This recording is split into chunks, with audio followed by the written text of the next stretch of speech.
What's going on is over in Morro Bay, California. It's a small little coastal town, fishing town supposedly or something like that over in California. Or Nasty Nathaniel and Johnny 5-0 went and filmed, and I think it was Johnny 5-0 got, it was either one of those two. He got arrested, I think it was like Wednesday.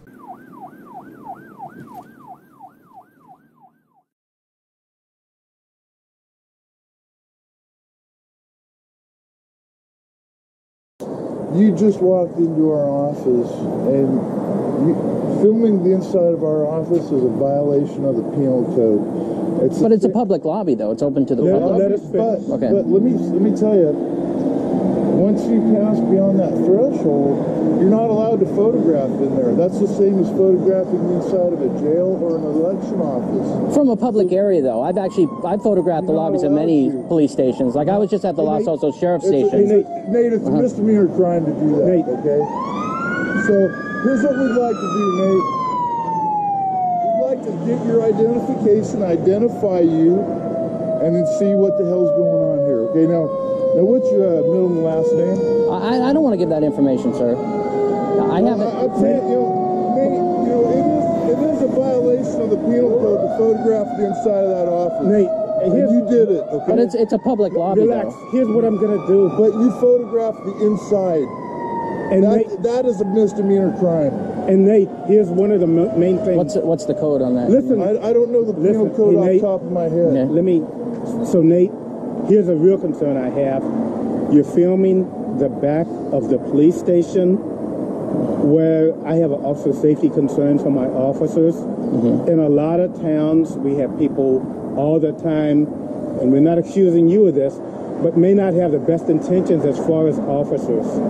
So, based on that, and based on the combination of your activity, go ahead, ma'am. We're going to insist on identifying you, and you don't have a choice. As well as the penal code violation you committed just minutes ago. What is that violation, though? I was asked and answered. It's the same as photographing an election office or the inside of a jail. I've actually done that before. Okay, many facilities. Yeah, and that's a misdemeanor crime, and that's why you're being contacted, and we want your identification. So we want it right now, Nate. I don't want to provide that, sir. I want to contact my lawyer. Make okay. Sure okay. That you are not. Sure, that hurts.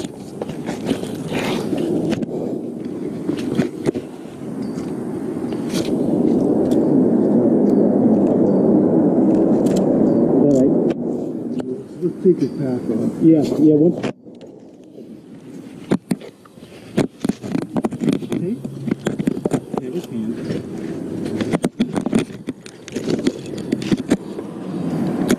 Nate, we're going to roll you on your right side a little bit, okay? All right. Ow. Okay. Okay. Ow. Hold on. Relax. Okay.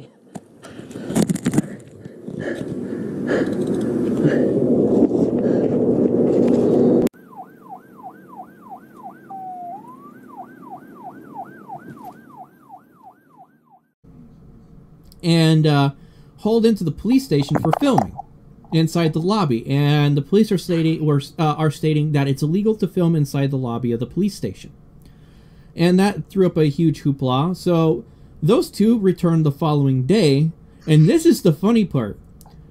They got followed around for a few hours by some drunk dude in a red shirt and some small film crew. And they were harassed and verbally taunted and stuff like that. And there was all kinds of little small drama that came from it. But it was quite interesting because this is the first time that I have heard of the general public actually taking to the a task of harassing the people that are filming and following them for a long time.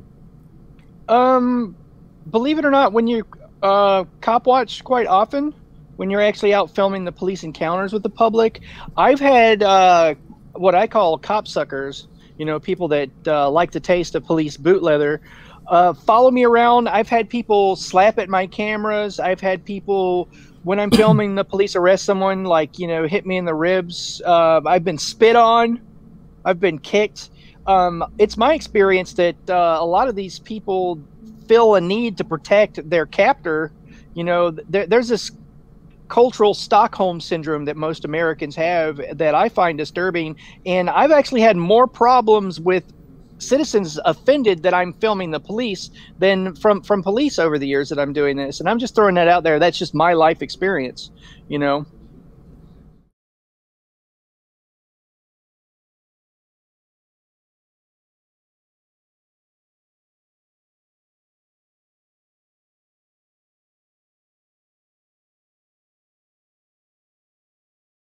If people are going to react to you as if though you're an authority and that you know and that you're powerful and that you're in control over a period of years, that's going to warp someone's mind and make them more egomaniacal if you think about it, because everyone looks to that cop for authority, right? That I can see how the uniform and the power to arrest people could very easily be perverting people's minds into giving them a false sense of importance, a false sense of entitlement. And I think it's I don't mean to be victim blaming here, but it's kind of the citizenry's fault for the way that law enforcement behaves in contemporary 21st century society, because they always look to them for the answers when people should really be learning what their civil rights are. People should really be researching at least the first 10 amendments of the U.S. Constitution, you know, like they should be learning about their own civil rights, as opposed to, I mean, I can't tell you how many times, Bunny, that I've been filming a police encounter and almost laughing when someone tells a cop, "It's your job to tell me what my rights are." Like, I've literally heard people yell this at cops, or "You're supposed to tell me what my rights are." It's like, no.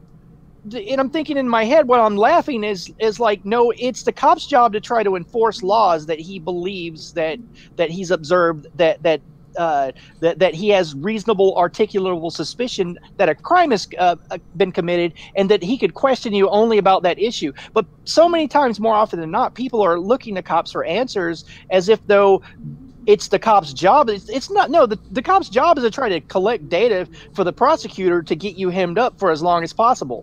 I mean, that's what a cop's job is. And I find it really, really annoying and sometimes laughable, the way that people interact with law enforcement. I believe cops are being brainwashed by the way that people are basically licking their boots constantly, you know, and that's just my outlook on it, man. I mean, you know, so I don't mean to be blaming people that get hemmed up by the cops, but, you know, I think a little less bootlicking and a little more spine and a little more testicular fortitude would benefit society.